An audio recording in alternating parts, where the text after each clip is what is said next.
আজকে আমার করেছিল কিনা ভগবান যে খেলাটা খেলে তাহলে কিসের জন্য খেলা খেলছে না এই খেলার আজকের একটা গুরুত্ব আছে। তাহলে আজকে আমার ভগবান কৃষ্ণ করেছে কি না সকলের জন্য আমার 26টা আমরা পল্লব নিয়ে এসেছি। 26টা আমরা পল্লব নিয়ে এসে একটা পাতাকে ছিদ্র করেছে। ছিদ্র করার পরে সখাদেরকে বলছে এই সখা এই শোন শোন তোরা যে যার চোখ বন্ধ করে একটা পাতাকে তুলে সখারা করলো কি যে যার চোখ বন্ধ করে একটা একটা পাতা তুলেছে। তবে তুলে নেওয়ার পরে বলছে হে ভগবান আমার ভাগ্যে যেন ভালো পাতাটা পড়ে গো। হ্যাঁ তাহলে শেষে ঘুরে ফিরে কোথায় এলো না যে যাই করো না কেন যখনই বিপদে পড়বে যখনই প্রাণের ভয় থাকবে তখনই কাকে ডাকবে আস্তে। তাহলে যখনই বিপদে পড়বে তখনই গিয়ে ভগবানকে ডাকবে। আজকে সখারা দেখুন ভগবানের কাছেই আছে, ভগবানকে সখারূপে পেয়েছে, তবু বলছে হে ভগবান তোমার মানে কি বলা যায় হে ভগবান আমার ভাগ্যে যেন ভালো পাতাটা পড়ে। কৃষ্ণ বলছে আমি খেলাটা শুরু করলাম আর আমাকেই বল সকালে মানে আমার উপরে দায়টা চাপিয়ে দিল, আমার উপরেই সকালে ভরসাটা রেখে দিল। বলছে হে ভগবান আমার জন্য ভাগ্যে ভালো পাতাটা পড়ে। আচ্ছা বলুন ভক্তদের কথা যদি ভগবান না রাখে তাহলে কি ভগবান বলে কেউ মানবে? কেউ মানবে। আজকে হয়তো বলতেনি কর্তাবাবুর হয়তো মনোবাসনা পূর্ণ হয়েছে বলে কিন্তু এত সুন্দর অনুষ্ঠান হচ্ছে। যদি না হতো নিয়ে আসতো কেউ নিয়ে আসতো না। তাহলে ভগবান যদি দেয় তাহলে ভালো, আর না দিলে ভগবান যেখানে থাকবে তার থেকে 5 কিলোমিটার দূর দিয়ে ঘুরে ঘুরে যাবে। ওর সঙ্গে দেখা সাক্ষাৎ জন্য না হয় ক্যাচ করা দেখিয়ে দেবে। তাহলে সেই আজকের আমার কৃষ্ণ বলছে বেশ ভক্তদের মনোবাসনা আমাকে পূর্ণ করতেই হবে। তথাস্তু যে যার ভক্ত যা চাইলো তথাস্তু। আজকের করেছে কি কৃষ্ণ আবার ঘুরে ফিরে বলছে এই তোর পাতাটা দেখি ভালো ভালো কথা করেছে এই তোর পাতা সুন্দর এই তোর ভাগ্যে ভালো এই তোর ভাগ্যে ভালো তোমার ভাগ্যে সকলের ভাগ্যে ভালো পাতা পড়েছে। বলছে কৃষ্ণ বলছে বেশ বেশ তাহলে সকলের ভাগ্যে ভালো পাতা পড়েছে যখন তাহলে খুব ভালো সংবাদ, তাহলে খেলাটা শুরু হোক। সুবল যে পেছনে ছিল বলছে হ্যাঁ সকলের পাতা দেখলি তোর পাতাটা কোথায়? হ্যাঁ সকলের পাতা দেখা হয়ে গেল তোর পাতা দেখাবি না? এই তোর পাতাটা দেখা। কৃষ্ণ বলছেন আরে ভাই আমার ভাগ্যেও ভালো পাতা। বলে সকলের ভাগ্যে যদি ভালো পাতা তাহলে ছেঁড়া পাতাটা গেল কোথায়? ওকে হাওয়া হয়ে গেল নাকি? দেখা তো পাতা। জোর করে যখন বলেছি আমার কৃষ্ণ যখন ধীরে ধীরে পাতাটা বের করেছে কৃষ্ণের ভাগ্যে ছেঁড়া পাতাটা পড়েছে। সকল সখাগণ একবারে আনন্দ হয়ে বলছে কৃষ্ণ তুই প্রত্যেকদিন সকলের কাঁধে চড়ি আজকে তোর কাঁধে চড়ে আমরা সকলে ঘুরবো, এবারে দেখ কেমন লাগে।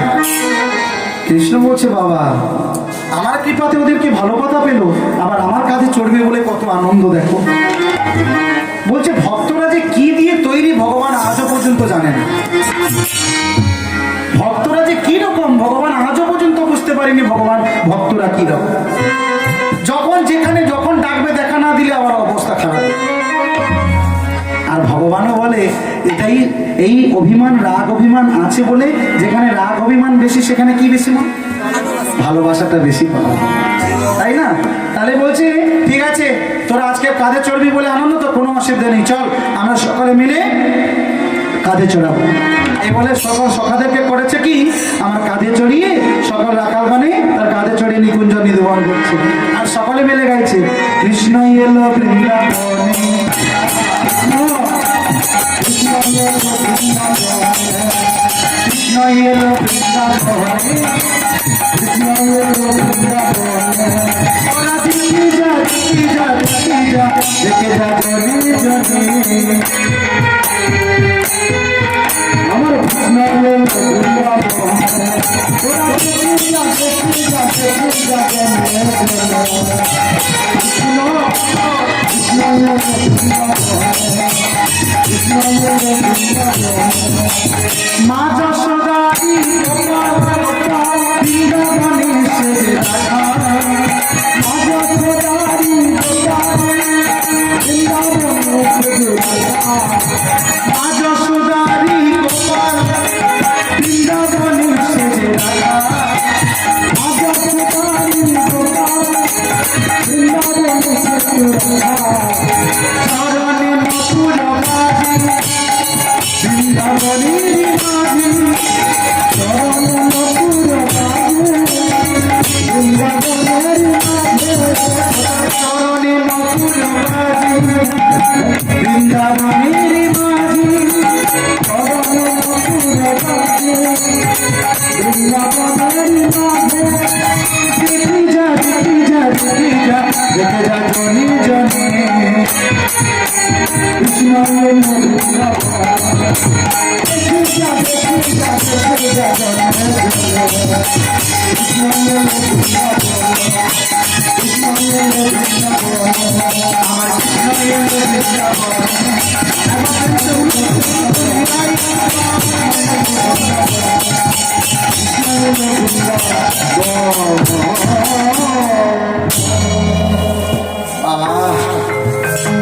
যত সখাদেরকে চড়িয়েছে কৃষ্ণ এবারে হাঁপাতে শুরু করেছে।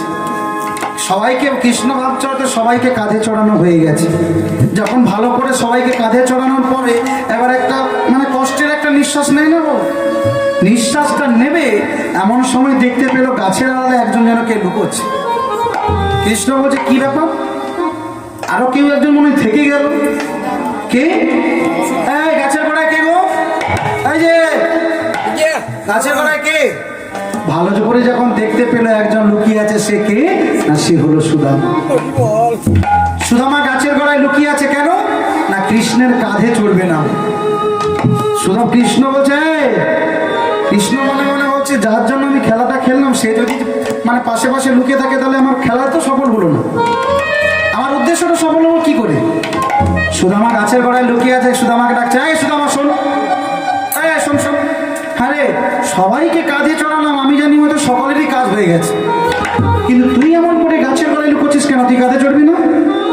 সুদামা বলছে, ভাই রে তুই যে আমার প্রিয় সখা রে ভাই, তুই আমার প্রিয় বন্ধু, তাহলে বন্ধু হয়ে যদি বন্ধুর কাঁধে চড়ি তাহলে তোর যে বড় কষ্ট হবে, আর বন্ধু হয়ে সেই বন্ধুর কষ্টটাকে আমি সহ্য করতে পারি রে।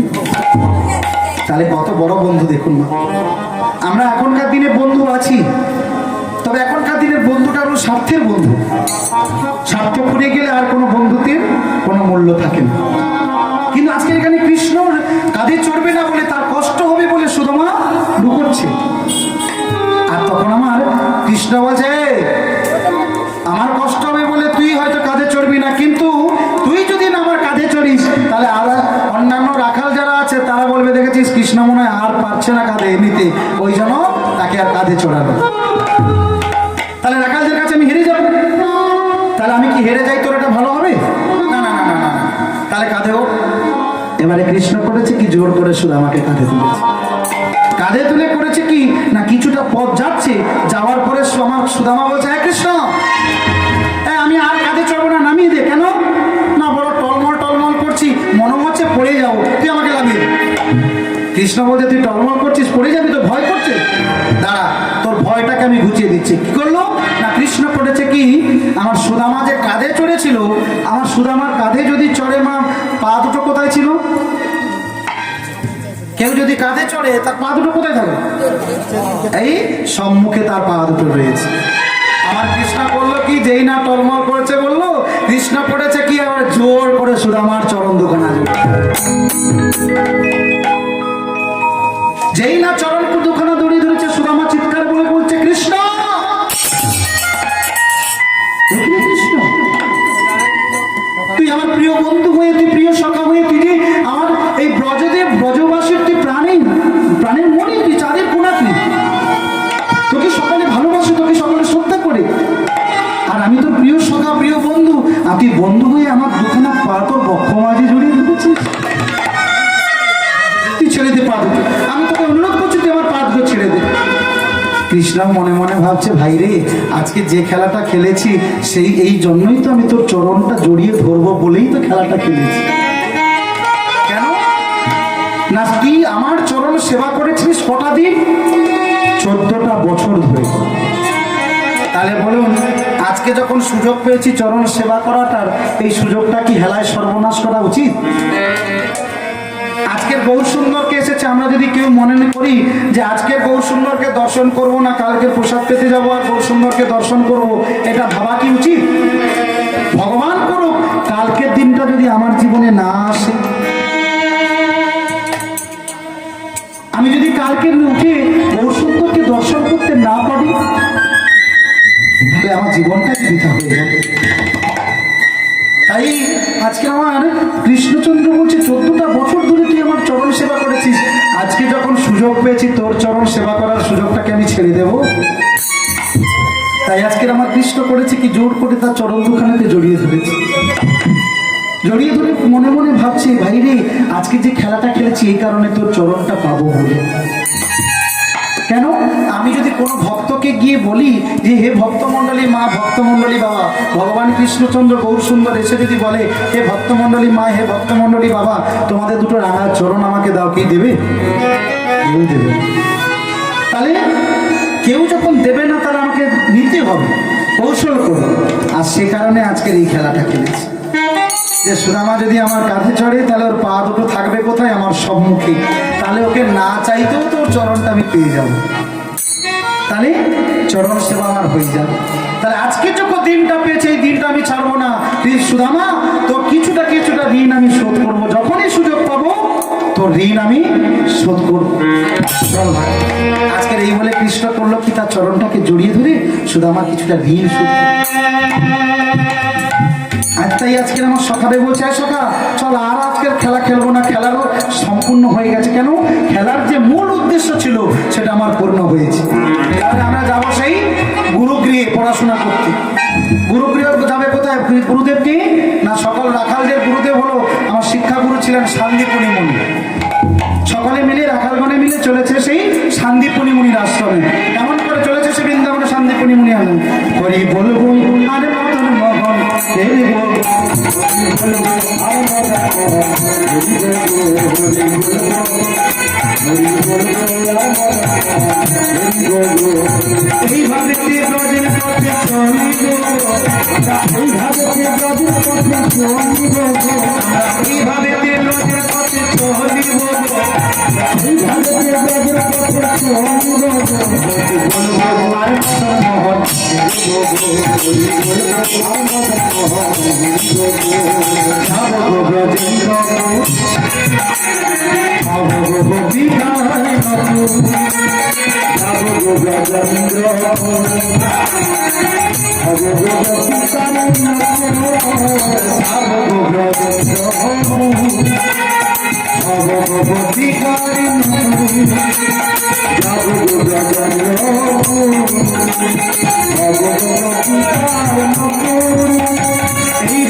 সকাল এগারোখানে এলো কোথায়? শান্তিপুনি মুনির আশ্রম।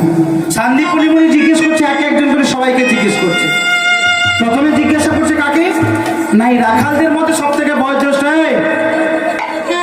এই রাখালদের মধ্যে সব থেকে বয়োজ্যেষ্ঠ কে ছিল মা? বলরাম। বলরামকে জিজ্ঞেস করছে, বলরাম তুই কি শিখবি? তখনকার দিনে আমার একজনই গুরুদেব ছিল যিনি সর্বশাস্ত্রে পারদর্শী। এখনকার দিনে যে যার সাবজেক্ট বা, কিন্তু একজন গুরুদেব করতো কি সকল বিদ্যায় পারদর্শী ছিল। আমার বলরামকে জিজ্ঞাসা করলে, আচ্ছা বলরাম তুই কি শিখবি? বলরাম বলছে, গুরুদেব আমি একটা জিনিস শিখবো, সেটা হলো ধনুর্বিদ্যা। বলরাম বলছে, আমি ধনুর্বিদ্যা শিখবো। আচ্ছা কৃষ্ণ তুই কি শিখবি?